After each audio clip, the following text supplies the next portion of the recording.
নমস্কার, welcome to my channel. Soma's aroma বিঞ্জের পক্ষ থেকে আমি সোমা বলছি। আমার আজকের রেসিপি বোয়াল মাছের রসা।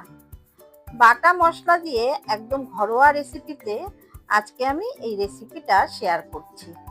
গরম ভাতের সাথে এটা খেতে সত্যি অসাধারণ লাগে, আর বানানো ভীষণই সহজ। রেসিপিটা ভালো লাগলে অবশ্যই একটা লাইক করবেন। আপনাদের একটা লাইক আমার নতুন নতুন রেসিপি দেওয়ার উৎসাহ যোগায়। কাজেই রেসিপিটা ভালো লাগলে অবশ্যই একটা লাইক করবেন আর আমার চ্যানেলটা সাবস্ক্রাইব করবেন। তাহলে আসুন রেসিপিটা শুরু করি। বোয়াল মাছের রসা বানানোর জন্য এখানে নিয়েছি গাদা পেটি মিলিয়ে 4 পিস বোয়াল মাছ।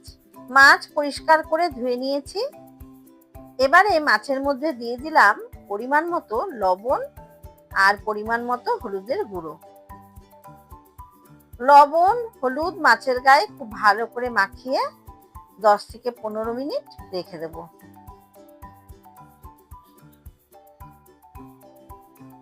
লবণ হলুদ মাছের গায়ে খুব ভালো করে মাখিয়ে নিয়েছি। এবারে এটাকে এক সাইডে সরিয়ে রাখলাম।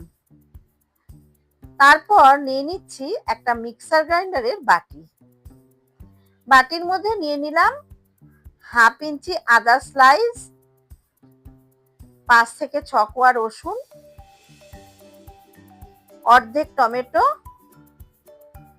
1 টিস্পুন গোটা জিরে। আপনারা চাইলে জিরের গুঁড়ো দিয়েও রান্নাটা করতে পারেন, তবে বাটা মশলার স্বাদ কিন্তু আলাদা। দিয়ে দিলাম 4টে শুকনো লঙ্কা। এবারে এগুলো মিহি করে বেটে নেব। সমস্ত মশলাগুলো খুব মিহি করে বেটে নিয়েছি। এবারে মাছ ভেজে নেব। তার জন্য এখানে যে মাছের টুকরোগুলো আমি লবণ হলুদ মাখিয়ে রেখেছিলাম তার মধ্যে দিয়ে দিলাম 1/2 চামচ মতো সর্ষের তেল।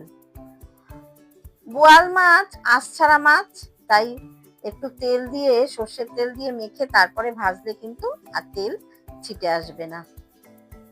যে কোনো আঁশ ছাড়া মাছের মধ্যে একটু সর্ষের তেল মাখিয়ে নিলে আর তেল ছিটবে না। মাছ ভাজার জন্য এখানে আমি সর্ষের তেল আগে থেকেই গরম করে রেখেছিলাম। এবারে এই তেলের মধ্যে দিয়ে দিলাম সামান্য একটু লবণ। এবারে গরম তেল কড়াইয়ের চারদিকে ভালো করে লাগিয়ে নিলাম। তারপর একে একে মাছের টুকরোগুলো তেলের মধ্যে ছেড়ে দিচ্ছি। মিডিয়াম ফ্লেমে ঢাকা দিয়ে হালকা এপিট ওপিট করে মাছের টুকরোগুলো ভেজে নেব। মাছের টুকরোগুলো এপিট ওপিট করে হালকা করে ভেজে নিয়েছি। খুব বেশি করে কড়া করে মাছ ভাজলে মাছ খেতে কিন্তু একদমই ভালো লাগবে না। এবারে ভেজে নেওয়া মাছের টুকরোগুলো কড়াই থেকে তুলে নিচ্ছি। মাছ ভাজার পরে যেই তেলটা আছে তার মধ্যে আমি আরো 1 চা চামচ পরিমাণে সর্ষের তেল দিয়ে দিলাম। তেল একটু গরম করে নিয়ে তেলের মধ্যে দিয়ে দিলাম 2টো ফাটিয়ে নেওয়া এলাচ, 4টে লবঙ্গ আর একটু দারচিনি। আর দিলাম 1/2 টিস্পুন সাদা জিরে ফোড়ন। এবারে ফোড়নগুলো লো ফ্লেমে একটু ভেজে নিচ্ছি। ফোড়ন থেকে সুন্দর গন্ধ বেরোতে শুরু করলে এর মধ্যে দিয়ে দিলাম একটা বড় সাইজের ঝিরি করে কেটে নেওয়া পেঁয়াজ। মিডিয়াম ফ্লেমে পেঁয়াজটা একটু লাল করে ভেজে নেব।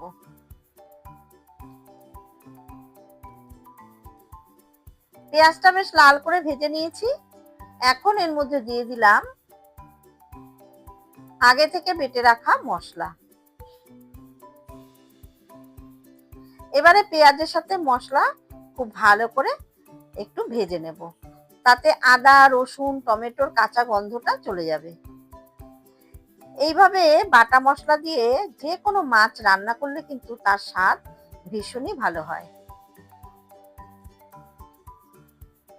পেঁয়াজ আদা রসুন টমেটো বেশ ভালো করে ভাজা ভাজা করে নিয়েছি।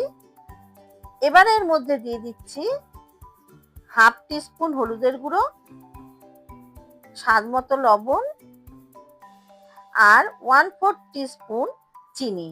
চিনিটা দিচ্ছি ঝোলের কালারটা ভালো হবে আর টেস্টের ব্যালেন্সটাও ঠিক থাকবে।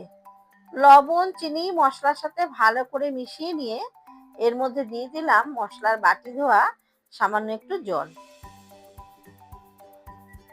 জল মশলার সাথে ভালো করে মিশিয়ে নিয়ে ঢাকা দিয়ে একটু মশলাটা কষিয়ে নেব। মিনিট 5 মশলাটা ভালো মতো কষানো হয়ে গেছে। এবারে দিয়ে দিচ্ছি পরিমাণ মতো গরম জল। তবে জলের পরিমাণটা খুব বেশি কিন্তু দেবেন না। জল ভালো করে মিশিয়ে নিয়ে এবারে হাই ফ্লেমে গ্রেভিটা ফুটতে দেব। বেশ টকবক করে ফুটে উঠেছে।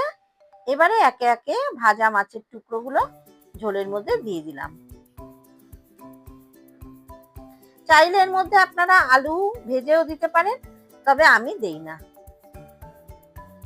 মাছগুলো ঝোলের মধ্যে ভালো করে ডুবিয়ে দিয়ে ওপর থেকে দিয়ে দিলাম 3টে চেরা কাঁচা লঙ্কা। এবারে ঢাকা দিয়ে মিডিয়াম ফ্লেমে মিনিট 5 রেখে দেবো। 5 মিনিট পর ঢাকা ওপেন করে ভালো করে নাড়াচাড়া করে দিলাম।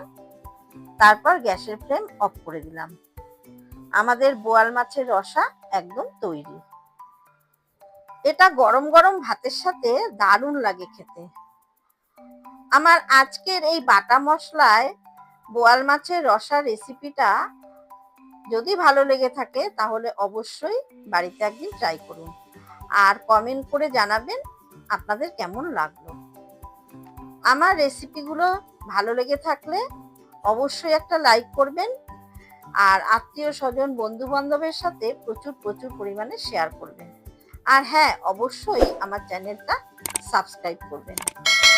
ফিরে আসবো আবারও কোনো নতুন রেসিপি নিয়ে। ধন্যবাদ।